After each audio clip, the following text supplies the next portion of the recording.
Mega power star Ram Charan ప్రస్తుతం వరుస ఫ్లాపులతో అయితే ఇబ్బందులు పడుతున్నారు. త్రిబుల్ తర్వాత చరణ్ నుంచి 2 సినిమాలు రిలీజ్ అయ్యాయి. అందులో ఒకటి ఆశ్చర్య కాగా మరొకటి గేమ్ చేంజర్. మరి ఈ 2 సినిమాలు కూడా బాక్స్ ఆఫీస్ వద్ద ఫ్లాపులుగానే నిలిచాయి. ఇక దీంతో మెగా ఫ్యాన్స్ తమ ఆశలన్నింటినీ కూడా చరణ్ చేయబోయే తర్వాత సినిమాపైనే పెట్టుకున్నారు. ఇక ఈ నేపథ్యంలో రామ్ చరణ్ తన తర్వాత సినిమాను ఉప్పెన ఫేమ్ బుచ్చుబాబు దర్శకత్వంలో చేస్తున్న విషయం కూడా తెలిసిందే. బాలీవుడ్ భామ జాన్వీ కపూర్ హీరోయిన్ గా నటిస్తున్న RC16 కోసం చరణ్ అన్ని రకాల జాగ్రత్తలు తీసుకుంటున్నట్లయితే తెలుస్తోంది.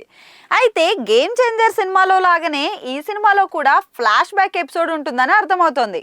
ఇక గేమ్ చేంజర్ సినిమా మొత్తం మీద ఆడియన్స్ కు కొద్దో గొప్ప నచ్చిందంటే ఆ ఫ్లాష్ బ్యాక్ సన్నివేశాలే.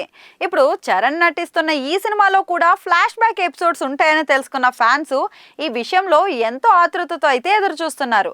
మరి ఈ ఫ్లాష్ బ్యాక్ ను డైరెక్టర్ బుచ్చుబాబు నెక్స్ట్ లెవెల్లో ప్లాన్ చేశాడని తెలుస్తోంది. ఇదిలా ఉంటే ఈ సినిమాలో చరణ్ 2 షేడ్స్ ఉన్న పాత్రల్లో కనిపిస్తున్నాడని, అందులో ఓ పాత్రలో నార్మల్ గానే కనిపించనున్న చరణ్ ఫ్లాష్ బ్యాక్ ఎపిసోడ్ లో మాత్రం ఏకంగా 10 కేజీల బరువు తగ్గునున్నాడట.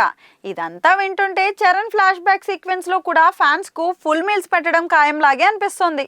ఇక విలేజ్ బ్యాక్ డ్రాప్ స్పోర్ట్స్ నేపథ్యంలో తెరకెక్కుతున్న ఈ సినిమాను మైత్రి మూవీ మేకర్స్ తో పాటు వృద్ధి సినిమా సుకుమార్ రైటింగ్స్ కలిసి సంయుక్తంగా నిర్మించనుంది. మరి RC16 కు AR రెహమాన్ సంగీతం అయితే అందించనున్నారు. ఇప్పటికే రెహమాన్ ఈ మూవీ కోసం 3 ట్యూన్స్ ను రెడీ చేసినట్లు సమాచారం.